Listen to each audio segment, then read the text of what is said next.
Ever find yourself wondering how different cultures would really interact out there in the vastness of space? It's a question that keeps popping up, right? Well, we're diving deep into one of Star Trek's most thought-provoking episodes, Code of Honor. Ah, the Ligonians. Yeah, they're the ones with a very distinct, let's say, ancient Earth vibe. But here's the thing. The Enterprise needs a vaccine from them, a life-saving one. And of course, there's a catch. Always a catch. The Ligonians, they're not exactly what you'd call tech enthusiasts. Understatement of the year. They make the Luddites look like early adopters. Right, which makes this whole encounter even more fascinating because right off the bat, you can feel the tension when Luton, the Ligonian leader, beams onto the Enterprise. It's like two completely different worlds colliding. And talk about making an entrance. He pulls a move that's straight out of Earth's history books. Counting coup, if I'm not mistaken. You are not. But for the Ligonians, this isn't just some historical reenactment. It's about proving your courage, your audacity. By basically stealing a valuable artifact from the most powerful person in the room. Essentially. It's a way of saying, I see you, I respect you enough to challenge you, all without, starting an interstellar war. Which is kind of ironic considering the Enterprise could probably turn their entire planet into a cosmic parking lot if they really wanted to. Right. But that's the thing about the Prime Directive. It's all about respect for other cultures, even when those cultures have customs that might seem a little, shall we say, unorthodox. And things get even more complicated when they realize how serious this plague situation really is. Talk about pressure. The clock is ticking, lives are at stake, and the Enterprise is caught between a rock and a hard place. Intervene, potentially violate the Prime Directive, or stand back and let millions die. It's a classic no-win scenario. Mhm. And just when you think it can't get any more complicated, Luton raises the stakes. He doesn't just ask for Tasha Yar. He basically says, she's mine now, and kidnaps her. Yeah, that escalated quickly. And it's important to remember, from Luton's perspective, he's acting honorably. He sees Tasha as a prize, a symbol of strength and capability. Right, he's playing by a completely different set of rules. And then he whisks Picard and Troy down to his palace, and before you can say diplomatic incident, he's declaring his undying love for Tasha and announcing his intention to make her his first one. You know, for a race that isn't big on technology, they sure know how to make a statement. And that's where another layer of Ligonian culture comes into play. Land ownership. It's not just about Luton's infatuation with Tasha. It's about consolidating his power. Because in Ligonian society, the women, they hold the land, right? Exactly. It's a fascinating inversion of power dynamics, and it adds a whole new dimension to Tasha's predicament. Because it's not just her life on the line. It's the fate of an entire planet. And just to make things even more interesting, Urina, Luton's current first one, she throws down the gauntlet. A challenge to the death. It's like they beamed in a plot straight out of an ancient Earth epic. But with phasers and warp drive in the background? Naturally. And of course, Picard, being the ultimate diplomat, he tries to refuse the challenge. Which goes about as well as you'd expect. Luton calls his bluff, right. No duel, no treaty, no vaccine, and no Tasha. Talk about high-stakes negotiations. It's a brilliant example of how the episode uses these heightened scenarios to explore these really complex themes. Because Picard is forced to make a choice, knowing that millions of lives depend on it. And we see him wrestling with the very heart of the Prime Directive. Is it about absolute non-interference no matter the cost? Or is there room for flexibility, for finding a way to uphold the spirit of the law while still, not standing by while an entire planet dies? It's a question that has no easy answers, and it's made even more complicated by the fact that they're dealing with a society that sees manipulation and power plays as, well, just another Tuesday. And just as the tension is thicker than Romulan ale, they get that update from Starbase 14. The plague on Styrus 4, it's not getting better. It's a harsh reminder that this isn't some intellectual exercise. The stakes are very, very real. It's like the episode is constantly raising the stakes, forcing us to confront the same agonizing choices that Picard has to make. And that's where we find ourselves at this crucial turning point. A captain facing an impossible decision, a planet on the brink of collapse, and a cultural clash that could have repercussions far beyond what anyone can imagine. So here we are, a civilization on the line and a captain caught in a corner. What's Picard to do?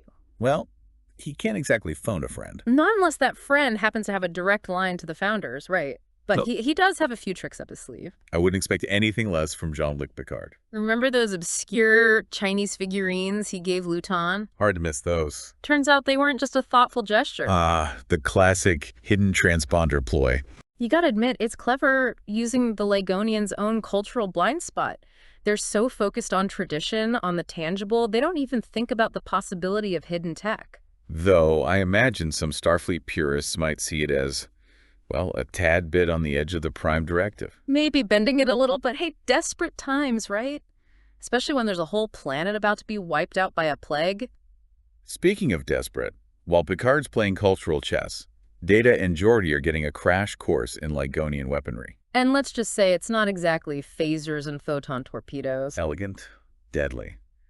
The craftsmanship is impressive, but the whole design is meant for a level of brutality that would make even a Klingon flinch. Yeah, and that whole poison thing just adds insult to a potentially fatal injury. I'm sensing a butt coming. But Picard's not sending Tasha in there completely blind. Remember that scene in her quarters right before the duel? Stay alive, we'll hope to do the rest. He's putting a lot of faith in a very small word, hope. And a good dose of ingenuity. He's gambling on technology, on his crew, and on Tasha's ability to not only survive, but to outthink her opponent. And possibly rewrite the rules of engagement in the process. It's a gamble with the weight of an entire world on it. You almost forget about the plague for a minute there with all the drama unfolding on Ligon Two. But the pressure's there, simmering beneath the surface. The fate of Styrus IV resting on the outcome of this duel. Talk about pressure. It's enough to make anyone crack. And we haven't even touched on what Tasha must be going through at this point. Not only is she fighting for her own survival, but she's carrying the Prime Directive, Picard's gamble, and the hopes of millions on her shoulders. If there's ever a definition of grace under fire, Tasha Yar in that moment, that's it. Absolutely. So the stage is set. The tension is so thick you could cut it with a disruptor beam. Everyone's bracing for the duel to begin. And then Dr. Crusher strolls in, medical kit in hand. Talk about an entrance. You know, for a species so steeped in tradition, they don't seem to have a ritual for what happens when a miracle medical officer crashes your duel. It's the ultimate curveball.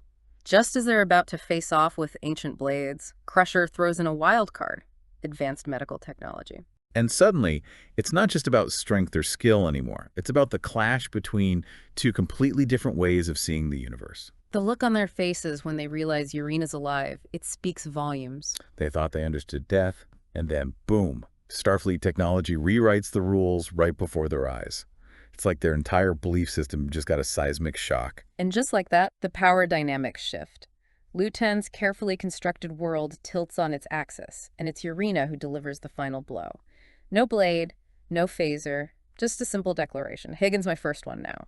It's poetic in a way. The very technology Luton dismissed as insignificant, it ends up being his undoing.